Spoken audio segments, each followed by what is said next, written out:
Ano gang sarap ng luming ito. Parang luming Batangas. Kain na tayo. Ngayon guys, tara magluto tayo ng lomi para makakain naman kayo ng lomi. So ang aking sahog dito guys, nagfilet ako ng manok. So tinimplahan ko ito at nilagyan ko ng breading. So ayan, ipiprito ko siya muna. Pero kung meron naman po kayong mga pangsahog katulad ng kikiam, fishball o kaya mga laman loob o kahit anong gusto nyo pwedeng isahog. Pero ako ngayon guys, ang available lang sa akin ay chicken. Kaya ito ang aking sasahog. So ayan guys, pag nag golden brown na siya, isi-set aside ko muna ito. So lulutuin ko lang lahat yung mga nagawa ko. Ayan. Masarap na rin ito guys. Tingnan yung mamaya, napakasarap nito.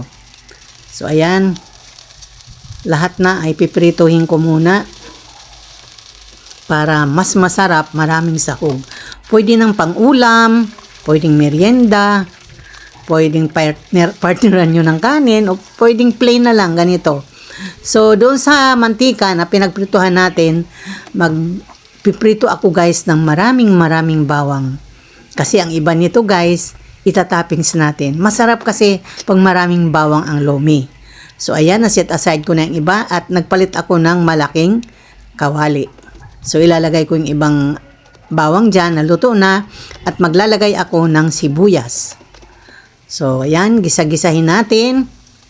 Tapos isusunod ko yung carrots. Pahaba lang guys ang hiwa ko sa carrots. Yan. Pwede rin naman kasi lagyan natin ng gulay ito para mas masarap.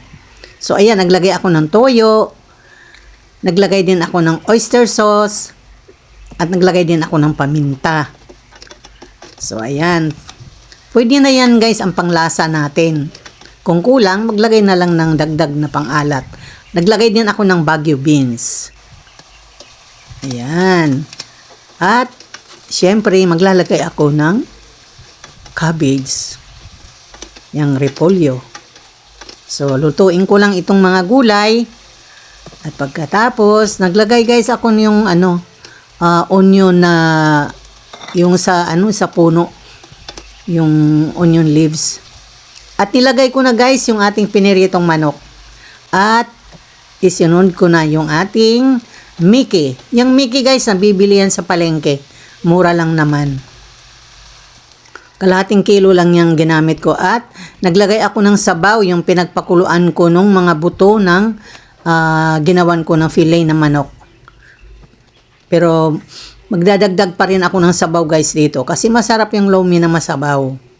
May mahihigop tayo. So ayan, naglagay na ako ng pampalapot. Ang gamit ko nga pala dito ay tapioca starch.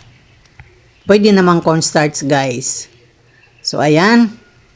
Pagkulo nito guys, ay luto na ito. Ayan, luto na. Napakasarap ng kumain. Kahit sa tag-init guys, masarap pa rin ito. Masarap pa rin kainin ito. At saka, naku, pagkatapos mong kumain nito, ang sarap uminom ng soft drinks. So, ayan guys, luto na ang ating lomi. Titikman na natin, piplating na natin. At maglalagay tayo dito ng mga toppings. So, ayan guys, magta-toppings na tayo. Maglalagay ako ng 2 hiwang itlog na nilaga. Naglagay din ako guys ng masarap na chicharon. At yung bawang na pinirito. At saka onion leaves. So ayan, ready na. Tikman na natin guys.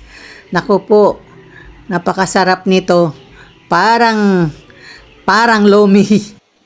Thank you for watching and happy eating.